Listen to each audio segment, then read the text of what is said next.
Hey everybody, I am back today with some more kitchen chemistry. The recipe I'm making today is for some bread. I shared with you yesterday how to make sourdough starter, and I'm going to use the starter today to make my bread. If I do it right, it will turn out like this. I can show you what my starter looks like now. This is after I fed it yesterday morning. When you make a sourdough starter, you have to feed it about once a day. So every 24 hours if it's sitting out at room temperature. You can also refrigerate your starter so that it kind of stays dormant. It slows down the chemical reaction if you keep it in the fridge. If you keep it out at room temperature, an increase in temperature is going to increase the rate of the reaction. So, which is good for us because we want it to be nice and vigorous and bubbly. But if you're not baking with it for a while, you can stick it in the fridge. So I will take the wrapping off of my starter, and you can see that it has increased in volume quite a bit, and it is marked by these characteristic bubbles, which are made by carbon dioxide gas, which is the gas that's always formed during fermentation. Fermentation is a chemical process that is used in making alcohol. It is used in pickling and used in a lot of baking, and it's what we rely on here to make our bread rise. If we didn't have bubbles like this, then our bread would end up being more like a flatbread, like a matzah. I actually have some matzah here. Oh dear. Be more like this kind of like flatbread where there's no rise to it. It's just like a cracker. But that's not what we want here. We're hoping to get some rise to our bread, which will make it more airy and more delicious, just more fun to eat.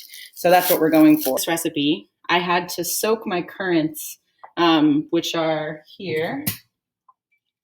I had to soak my currants, kind of like raisins, you see what they look like, in hot water for about 10 minutes because they've been dried. So all I'm doing is I'm kind of trying to get a little bit more moisture back in the currants so that when they bake, they're not all dry and crusty. So now I've got currants that are a little bit reconstituted is what we call it. It means I've put some of their natural moisture back in. And when you do that, the hot water you use turns this, well, really the same color as the chicken broth that we were using yesterday. This recipe calls for me to use some of that reserved liquid, and it calls for 1.5 cups of this. That's equivalent to 355 milliliters.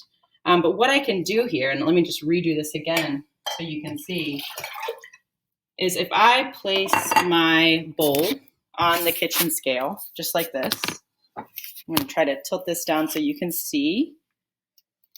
I can first, let me tilt it up. You guys a fan of my videography? I can first make sure that my scale is set to 0, which now it is. It's set to 0 grams.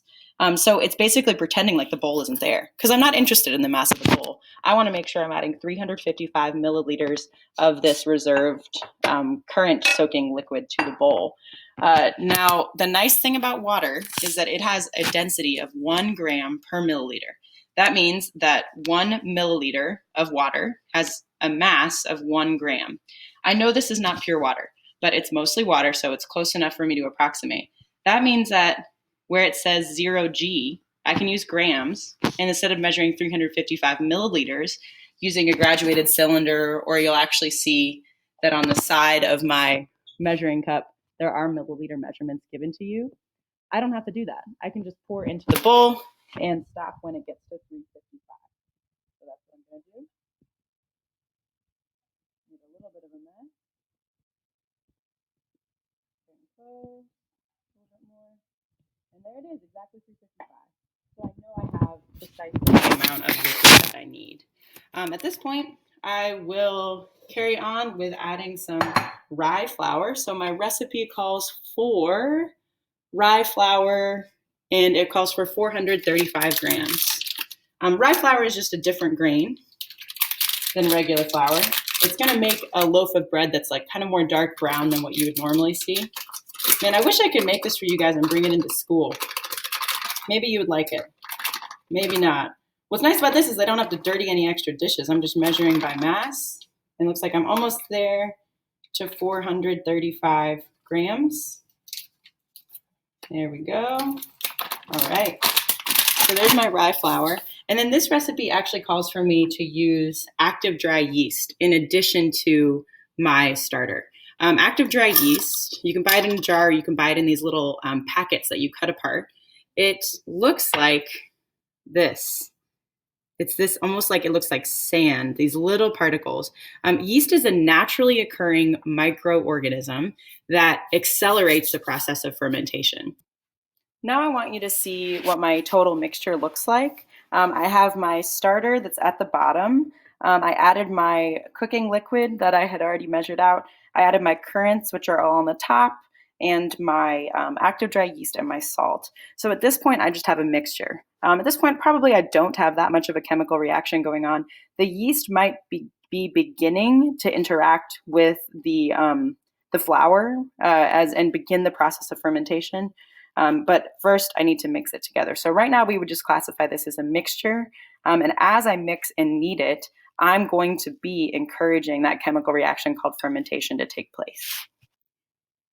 Ugh, gross. So now I've mixed my dough. It's a really wet, sticky dough, and I've just formed it into a ball. So now I should have all my ingredients all combined. Remember, I have my flour, which is going to serve as the food, basically, for the fermentation reaction. Yeast is alive. It has to eat something. So what it does is it eats flour, and in the process of the yeast doing cellular respiration, it releases carbon dioxide, which are those bubbles we were talking about before, that should cause this to rise. So I wish I knew how to do a time lapse video. I might try to figure that out later. I wish one of y'all were here because I know you could teach me how to do it. But what I will do is I need to wait probably about 90 minutes, maybe up to 2 hours, and I should see this rise. It might not double in size because rye flour is a little bit harder to break down than regular all purpose flour, but I am looking for a little bit of rise here. So it's important you now let this rest, and I'm going to wash my hands. Right, a couple hours later, I've got my dough has now been resting. I gave it a little bit longer than even the recommended time.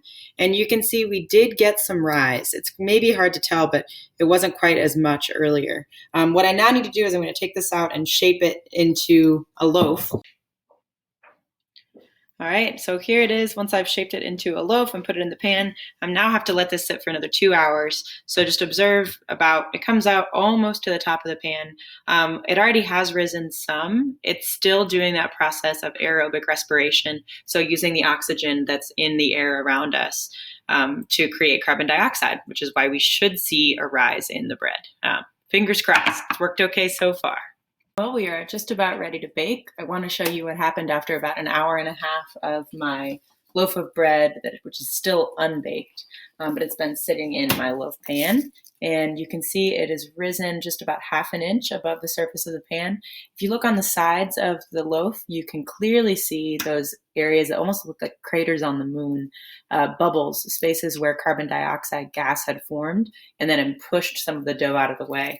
And now I present to you a big baking fail. It stuck to the pan.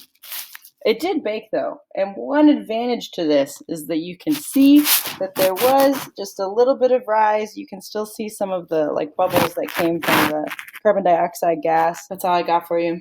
I'm gonna try to take this out of the bottom of the pan, and maybe it'll still taste good. Fingers crossed. Bye.